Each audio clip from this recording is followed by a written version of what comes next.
Hello friends. कल के video में हमने देखा था कि पाइथन को हम किस तरह से इंस्टॉल करते हैं और उस पर एक नॉर्मल प्रोग्राम कैसे तैयार। आज मैं आपको सिखाता हूँ कि हम एनाकोंडा फ्रेमवर्क पर जुपिटर नोटबुक में किस तरह से कार्य करेंगे। लेकिन उसके लिए सबसे पहले हमें एनाकोंडा को इंस्टॉल करने की आवश्यकता होगी। एनाकोंडा इंस्टॉल होने के बाद फिर हम जुपिटर नोटबुक को लॉन्च करेंगे। जुपिटर नोटबुक लॉन्च होते ही फिर हम उसमें अपनी पांडाज पाइथन लाइब्रेरी और भी कई प्रकार की लाइब्रेरी को हम किस तरह से यूज करते हैं और उनके द्वारा कैसे प्रोग्राम बनाते हैं। देखिए, सबसे पहले हम एनाकोंडा को किस तरह से इंस्टॉल करेंगे। एनाकोंडा क्या है? पाइथन के लिए एक फ्री डिस्ट्रीब्यूशन है, अर्थात इसे हम इंटरनेट से फ्री ऑफ कॉस्ट डाउनलोड कर सकते हैं। आइए सीखते हैं कि डाउनलोड एनाकोंडा को डाउनलोड कैसे करें। एनाकोंडा फ्रेमवर्क को डाउनलोड करने के लिए हम गूगल क्रोम पर जाएंगे। गूगल क्रोम पर जाने के बाद फिर हम यहाँ पर सर्च करेंगे एनाकोंडा और विंडोज। आप अपने सिस्टम में जो भी विंडोज ऑपरेटिंग सिस्टम का यूज कर रहे हैं वो विंडोज विंडोज जैसे हमारे पास 10 है, विंडोज 10 64 जैसे हम एंटर पर क्लिक करेंगे तो ये हमारे पास एनाकोंडा का ये ऑफिशियल जो लिंक है ये हमारे पास ओपन होगा। हम जैसे ही इस पर क्लिक करेंगे तो ये एनाकोंडा की ऑफिशियल वेबसाइट स्टार्ट हो जाएगी। अब इसमें हमें एनाकोंडा जैसे कि यहाँ से है, तो यहाँ पर आप एनाकोंडा को डाउनलोड करना चाहते हो तो देखिए आपके यहाँ पर ये तीन ऑप्शंस बने हुए हैं। This is one for Windows, Microsoft Windows operating system. ये आपका एप्पल कंप्यूटर्स के लिए या एप्पल लैपटॉप्स के लिए, और ये आपका एक ये लाइनेक्स के लिए। अब मान लीजिए हमें जैसे हमें इसमें ऐप हमें विंडोज के लिए डाउनलोड करना है इसको, तो हम इस पर विंडोज पर क्लिक कर देंगे। और यहाँ पर देखिए आप लोग विंडोज में अभी हमने देखा था जैसे कि ये विंडोज में कौन से फ्रेमवर्क के लिए इंस्टॉल होगा। ये होगा आपके पांडास पाइथन 3.1 3.11 के। तो आप ये 64 बिट ग्राफिकल इंस्टॉलर पर आप क्लिक करोगे। आप ये देखिए बहुत बड़ा सॉफ्टवेयर है। 898.6 MB का दोस्तों ये मेरे पास पहले से डाउनलोडेड है। आप इस पर क्लिक करोगे तो जैसे ही आप इस पर क्लिक करोगे देखिए डाउनलोड स्टार्ट हो चुका है। ये एनाकोंडा का डाउनलोड स्टार्ट हो चुका है। कि मैंने ये रिज्यूम करना करेगा तो मेरे पास ऑलरेडी है, मुझे करने की जरूरत आप नहीं, आवश्यकता नहीं। अब यहाँ पर ये आप वेट करोगे तो ये पूरा इंस्टॉल होने के बाद आप इस पर क्लिक करोगे। या इंस्टॉल होने के बाद आप इसको डाउनलोड फोल्डर में चला जाता है। यहाँ से डाउनलोड डाउनलोड में आपको यहाँ पर एनाकोंडा कहीं पर मिल जाए। अभी एक्चुअली क्या है, मैंने यहाँ से इसको दूसरी जगह ट्रांसफर कर लिया था। तो देखते हैं हम तो वहाँ से कैसे इसको इंस्टॉल करें। इसमें हम लोग सॉफ्टवेयर जावा सॉफ्टवेयर जावा सॉफ्टवेयर है downloads। ये देखिए ये लिखा है एनाकोंडा। ये एनाकोंडा मैं इंस्टॉल कर चुका हूँ। इस पर आप जैसे ही डबल क्लिक करोगे तो डबल क्लिक करोगे इसका इंस्टॉलेशन स्टार्ट। इसका इंस्टॉलेशन भी बहुत टाइम लेता है इंस्टॉल होने में। पहले इस पर रन पर क्लिक करेंगे।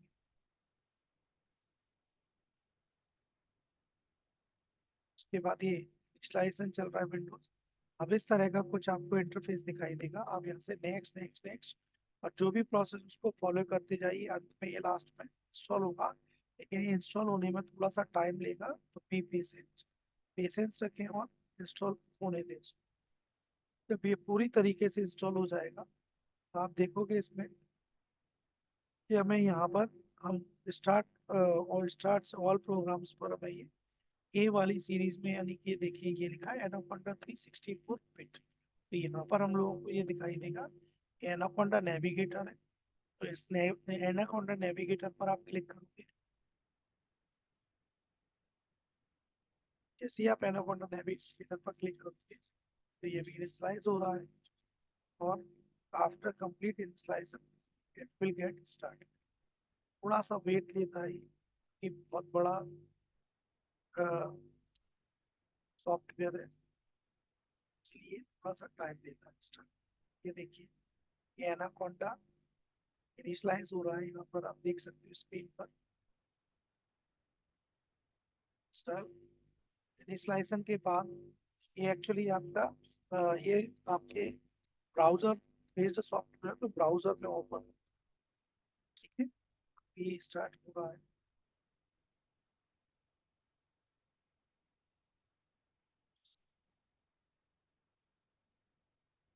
देखिए, ये इस तरह से स्टार्ट होकर आपकी स्क्रीन पर आएगा। फिर यहाँ पर हम लोगों को जैसे जितने भी 12th MP बोर्ड और CBSE के जो स्टूडेंट्स हैं, यहाँ पर हम जुपिटर नोटबुक में इसका यूज करें। जुपिटर नोटबुक ये थोड़ा सा टाइम ले रहा है। जुपिटर नोटबुक अभी इसमें शुरू नहीं हुआ है, क्योंकि अभी थोड़ा सा पूरी तरीके से भी स्लाइड नहीं है। जुपिटर नोटबुक, ये देखिए, ये जुपिटर नोटबुक आ चुका है। इसे हम यहाँ से लॉन्च करेंगे।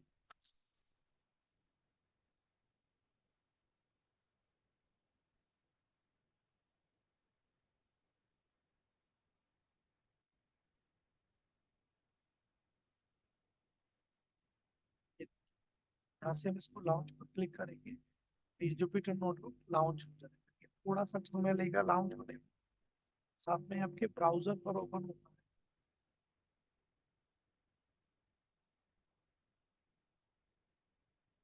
थोड़ा सा समय लेता है। आप देख सकते हैं ये वेब ब्राउजर पर ओपन हो चुका है। अब इसमें हम यहाँ पर कोड लिखने के लिए हम सबसे पहले हम यहाँ पर जाएंगे। आप स्क्रीन पर देख सकते हो, सबसे पहले हम न्यू पर क्लिक करेंगे। न्यू से पाइथन 3 आई पाइथन कर्नेल ये हमारा ओपन होगा, और इस तरीके से हम पाइथन में वर्किंग पोजीशन पर जुपिटर नोटबुक में पर पाइथन के प्रोग्राम बना सकते हैं। अब यहाँ पर दोस्तों मैं आपको सिखा रहा हूँ कि 12th MP बोर्ड में सेकंड चैप्टर में पांडा सीरीज कैसे क्रिएट करते हैं, और ICSE में शायद फर्स्ट चैप्टर से ये दिया हुआ है आपका, पाइथन के द्वारा हम पांडा सीरीज कैसे क्रिएट करते हैं। तो पांडास पाइथन की लाइब्रेरी है, और किसी भी लाइब्रेरी को हमको यूज करने के लिए सबसे पहले हम उसको इम्पोर्ट करना पड़ता है। Import pandas S import pandas S P. तो पांडास हमने इंपोर्ट किया और उसके लिए एक एलाइज कर दिया पी। पी क्या है? एक पांडास वेरिएबल है। जहां जहां हमें पांडास वेरिएबल, जहां जहां हमें पांडा लिखने की जरूरत पड़ेगी तो वहां हम पांडास नहीं लिखेंगे, हम पी का यूज करेंगे। Import pandas S P. तो हमने क्या किया है, पांडास लाइब्रेरी को, पाइथन की एक स्टैंडर्ड लाइब्रेरी पांडास को हमने इम्पोर्ट किया, और उसके लिए एक एलाइज बना दिया पी। फिर उसके बाद हम यहाँ पर क्या करेंगे, जैसे आप कोई भी डेटा सीरीज बनाना चाहते हो, सपोज हम एक एम्प्टी डेटा सीरीज बनाना चाहते हैं जिसमें कोई भी एलिमेंट नहीं। एम्प्टी सीरीज बनाने के लिए हमें डेटा एलिमेंट लेने की कोई आवश्यकता नहीं। हम यहाँ पर सिर्फ क्या करेंगे, सीरीज क्रिएट करने के लिए हम यहाँ पर लिखेंगे जैसे एस इक्वल। अब एस हमने एक वेरिएबल ले लिया जिसमें सीरीज हमारे पास सीरीज स्टोर हो जाएगी। फिर उसके बाद हम लिखेंगे सीरीज, क्योंकि सीरीज फंक्शन किसका मॉड्यूल है, पांडास का। तो इसलिए हमें क्या करना पड़ेगा, उसे पांडास से लिंक करना पड़ेगा सीरीज फंक्शन। लेकिन यहाँ पर हम देख सकते हैं कि पांडास के लिए हम पहले से ही पी एक वेरिएबल, एक रिप्रेजेंटेटर यूज कर डिफाइन कर चुके हैं। तो हमें यहाँ पांडास लिखने की जरूरत है, हम सिर्फ लिखेंगे पी डॉट सीरीज। याद रखिएगा मित्रों कि सीरीज का जो एस है वो कैपिटल, क्योंकि हम ब्लैंक सीरीज बनाने जा रहे हैं। ब्लैंक सीरीज में सीरीज के अंदर हम कोई भी पैरामीटर या कोई भी आर्ग्यूमेंट नहीं लेने वाले, बस क्योंकि ये आपकी एम्प्टी सीरीज है, इसलिए सीरीज के अंदर हम कुछ भी नहीं लेने वाले हैं। अब सीरीज हमारी एम्प्टी सीरीज के लिए होकर कौन सी वेरिएबल में पास हो चुकी है, एस में। तो सिर्फ हम क्या करना है, हमें प्रिंट एस करना है, ठीक है। बस सिर्फ मात्र दोस्तों इतना सा कोड है केवल एक एम पांडास में सीरीज बनाने के लिए। इसके बाद हम डायरेक्ट इसमें रन पर क्लिक करते हैं। जैसे ही आप रन पर क्लिक करोगे तो पेज देखिए, आप यहाँ पर देख सकते हो सीरीज, ये स्क्वायर ब्रैकेट्स में कुछ नहीं है, इसका मतलब सीरीज क्रिएट हो चुकी है लेकिन वो एम्प्टी। और डेटा टाइप क्या है उसका, ऑब्जेक्ट। डेटा टाइप क्या है, ऑब्जेक्ट।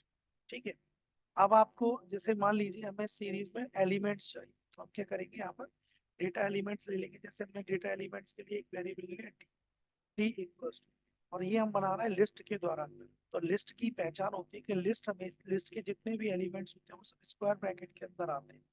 इसलिए हम डेटा लिस्ट बनाने जा रहे हैं, तो डेटा लिस्ट में लिस्ट के जितने भी एलिमेंट्स होंगे वो एक स्क्वायर ब्रैकेट के अंदर एनक्लोज होंगे। देख सकते हैं आप, यहाँ पर हमने एक स्क्वायर ब्रैकेट डिफाइन कर लिया है।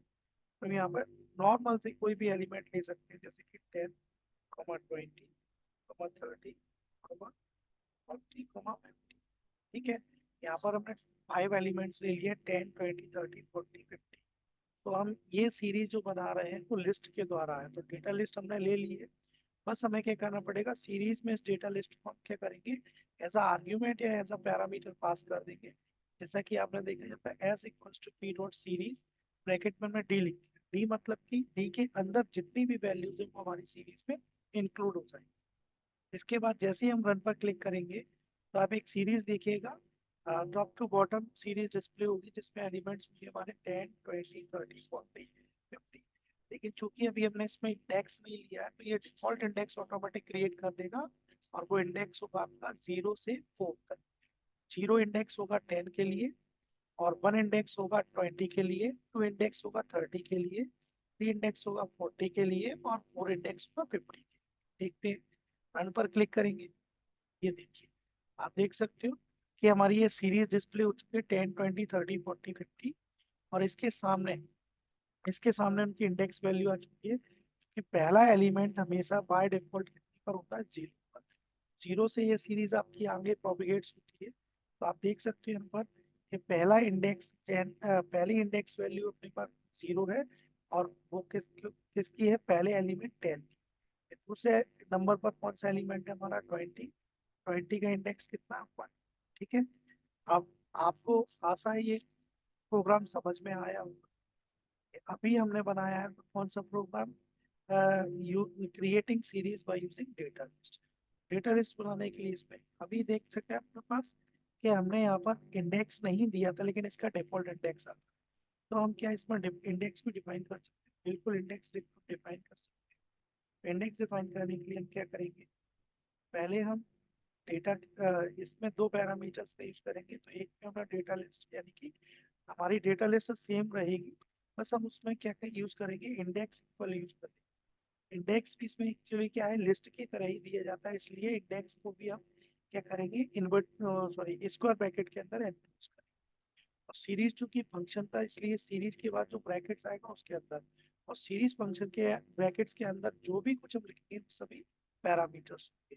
यानी कि हम इसमें दो पैरामीटर यूज करने जा रहे हैं, एक डेटा लिस्ट एलिमेंट्स, और दूसरा हमारा इंडेक्स। ठीक है। अब जैसे इंडेक्स बाय डिफॉल्ट 0, 1, 2, 3, 4 आया है, इसमें आप इंडेक्स कुछ भी दे सकते हो आप अपने अकॉर्डिंग, जैसे हमने दिया ना 1, 2, 3, 4, 5। अभी आप देखेंगे, अभी इंडेक्स हमारे पास क्या था, 10 कहाँ पर आता, 0 पर, 20 का इंडेक्स 1 था, 30 का इंडेक्स 2 था, और 40 का इंडेक्स 3 था, 50 का इंडेक्स 2 था। क्योंकि अब हमने इंडेक्स डिफाइन कर चुके हैं, तो इसलिए बाय डिफॉल्ट इंडेक्स नहीं आएगा, जो आपने डिफाइन किया है वो डिस्प्ले होगा वैल्यूज के साथ। तो पहला इंडेक्स क्या है, 1। तो पहली वैल्यू क्या है, 10। इसका मतलब क्या है कि पहले इंडेक्स की पहली वैल्यू का इंडेक्स 1 है, 10 के सामने 1 आएगा। फिर फिर 20 के सामने 2 आएगा।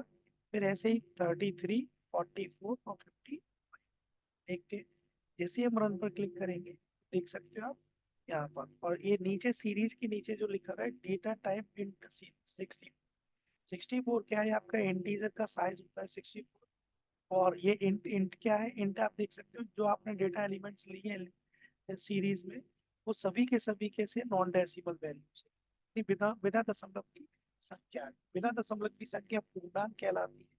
और पूर्णांक को हम हम इंग्लिश में कहते हैं इंटीजर। नाम को क्या कहते हैं इंग्लिश में? इंटीजर। और इसमें पाइथन में इंटीजर का जो साइज होता है वो 64 होता है, जो कि यहाँ पर आपका इंटरप्रेटर के द्वारा शो होगा। देख सकते हो आप, डेटा टाइप इंटीजर 60, राइट।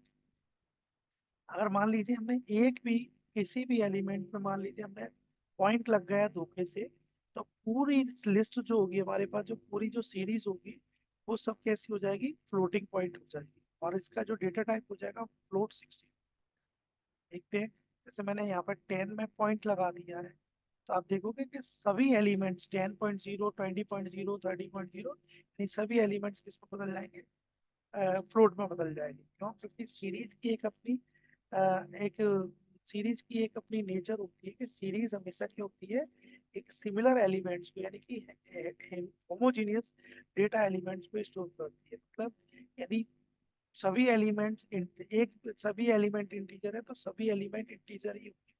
अब आपने देखा मैंने यहाँ पर सिर्फ एक एलिमेंट को फ्लोटिंग कर दिया है, तो बाकी के सभी नंबर्स भी ऑटोमेटिक फ्लोट में चेंज हो जाएंगे। मतलब कि यहाँ पर हमने 10 पॉइंट लगाया तो रिजल्ट आएगा 10.0, 20.0, 30.0, 40.0, 50 पॉइंट। देखते हैं, चेक करते हैं, रन पर क्लिक किया, देख सकते हैं आप यहाँ पर कि मैंने सिर्फ यहाँ पर डेटा एलिमेंट पर 10 के सामने पॉइंट लगा दिया था, तो बाकी के सभी नंबर्स भी क्या हो चुके हैं? फ्लोट हो चुके हैं। देखिए 10.0 अब इसमें डेसिमल पॉइंट लग चुका है, और जिसमें डेसिमल पॉइंट लग जाए वो वैल्यू कहलाती है फ्लोट वैल्यू। ठीक है, तो ये हमने सीखा कि सीरीज में इंडेक्स देना, और डेटा टाइप भी, डिफरेंट डेटा टाइप्स की भी हम वैल्यूज भी कर सकते हैं। ठीक है, आज के लिए सिर्फ इतना ही। आशा करता हूँ कि वीडियो आपको अच्छा लगा होगा। आपको वीडियो जैसा भी लगा है, अच्छा लगा है या जो भी कमियां हैं, वो प्लीज़ कमेंट में मुझे बताएं। मैं और भी इसको बेटर करने की, पहले से और भी अच्छा करने की कोशिश करूँ। ठीक है, थैंक यू। और जो भी कोई समस्या हो पांडास में सीरीज क्रिएट करने से रिलेटेड, डेटा फ्रेम क्रिएट करने से रिलेटेड, आप मुझे कमेंट भेजें, कमेंट में डालें वीडियो के, जिससे कि मुझे मुझे पता चले कि आपको कौन सी क्या रिक्वायरमेंट्स और मुझे आपको क्या कौन कौन सी प्रोग्रामिंग और समझानी है इसमें पाइथन। ठीक है, और ओके।